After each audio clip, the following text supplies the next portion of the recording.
On the masking in schools specifically, my next guest thinks forcing children to mask up all day long is not only immoral, but not particularly useful either. Laura Perrins is co-editor of the indispensable website, The Conservative Woman. I check that every day, and so should you. Laura, let's just pick up where Tim Stanley left off on this. We're 2 years into it now. How long do you think we can go on with living in COVID world without end? Well, that is the question, and my answer always sort of depends on my mood. Sometimes when I'm in a good mood, I think this Omicron thing, this is it. This is the beginning of the end. In a month or two, they will have wound down the hysteria, and everybody will realise that you're just going to have to get on with things. You cannot live constantly, as you say, in this sort of hygiene dystopia where you're washing your hands the whole time. You're constantly testing yourself if you want to go out and meet a friend, and your 12-year-old kid is wearing a face covering in school for all day long.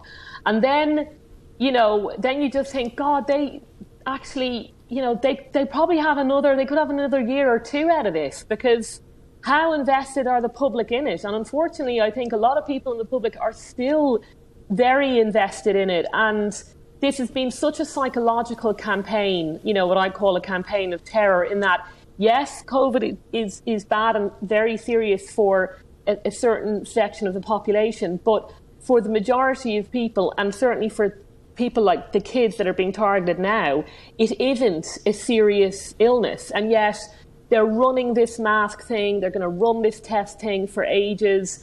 Who knows? I mean, we could be sitting here exactly this time next year and we're saying, oh, how long could this COVID thing go on for? How long can they keep the fear campaign up for? That's the question. Well, what's interesting is the way we live in such a propagandist world now. I didn't watch the BBC news coverage of the dawn of the new year, but I gather that its highlight was when the drones over London formed themselves into a pattern and spelt out the initials NHS. And I rolled my eyes, and I would like to think that tens of millions of fine, upstanding British subjects likewise rolled their eyes, because it seemed like a very 2020, spring 2020 NHS fetishization thing to me. But presumably the BBC know what they're doing and think that people would rather just prostrate themselves before the NHS and prioritise that over getting real normal life back.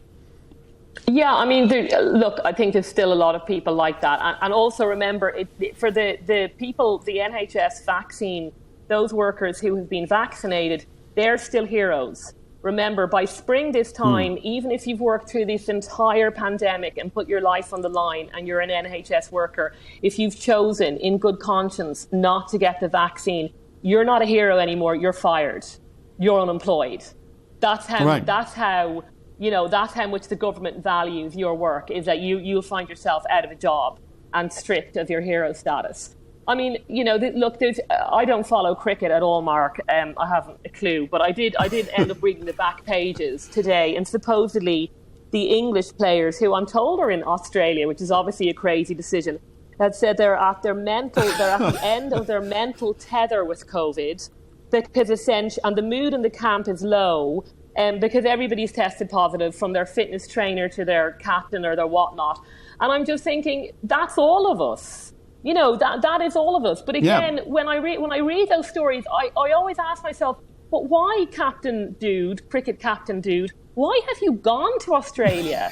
I mean, who would do that? And again, they might say, well, it's our job and we can't feed ourselves without it. And I think, again, that applies to a lot of people, and is why a lot of people will just go along with it.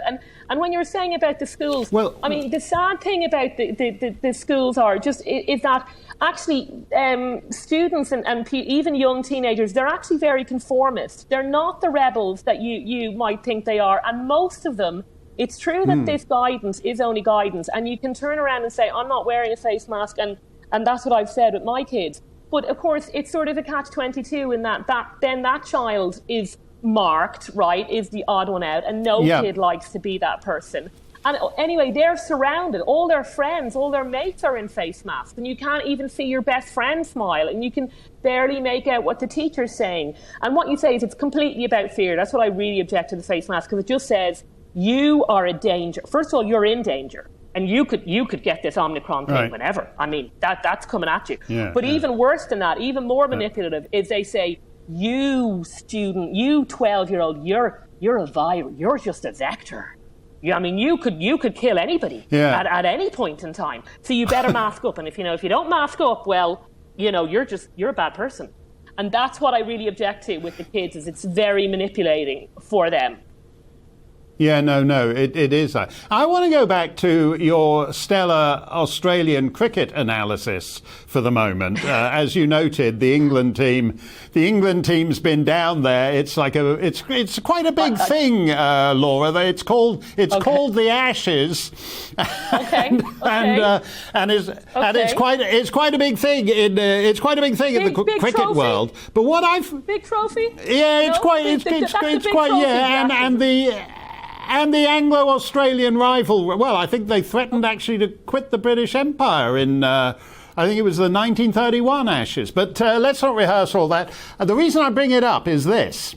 Is that Australia has had one of the most lockdown regimes on the planet, and in particular, the state of Victoria is one of those states where you can't drive more than 3 miles from your home, and they've had all this kind of thing. So they've had, and even Australian citizens, if they leave Australia, have huge difficulty getting back in. I mean, most countries, whether you're talking about France or Ireland or wherever, distinguish between their own nationals and the rest of the planet. Sure. Australia doesn't. It actually bans, if you're crazy enough to leave your house and fly out of the country, you'll have huge difficulty getting back in. But they're making an exception for these prestige events.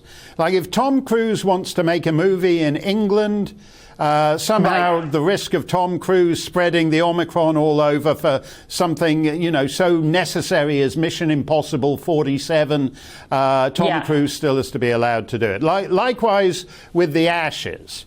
Australia has had this very rigorous lockdown. There's not supposed to be any COVID there, but apparently the Omicron's all over the place. I mean, again, it's that two-tier aspect of it, that there's there's basically one COVID regime for the little people, and then politicians and celebrities manage to carry on jet-setting around. Well, I mean, I think there is a two-tier-ish aspect, but to be honest, Mark, I'm not sure that applies to the cricket players. I think you've got to be on, Gates kind of money. You've got to be flying in and out of there on your own jet to be able to curtail those kind of rules. I mean, they seem pretty harsh, I have to say, with cricket players. I do follow, we're big tennis players, and I have been following the tennis out there. And I mean, they won't let you can't play unless you've got a vaccine. So that puts Djokovic in difficulty. So I think in some ways they've been sort of using the sports guys as sort of examples. We will not make any exception for you, no matter what. And I don't understand why they don't just say, thanks, but no thanks. I mean, I'm not going to go to Australia where I've read that they will put you in some sort of COVID camp. They will come to your house and it's sort of, they're taking daddy away and daddy has to go to a COVID camp.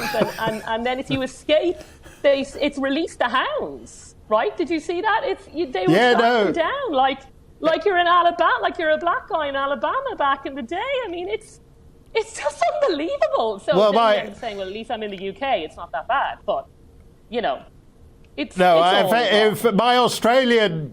my Aussie pals keep saying, well, that's just the Northern Territory. So it's just a pilot program in one. There are states and territories that aren't. So it's just a pilot program. If it works there, we may well introduce it everywhere else. Thank you for that, Laura. And I think you're right that somehow I have a feeling that at the dawn of COVID, year 4, year 7, year 12, we'll still be sitting here talking about it. But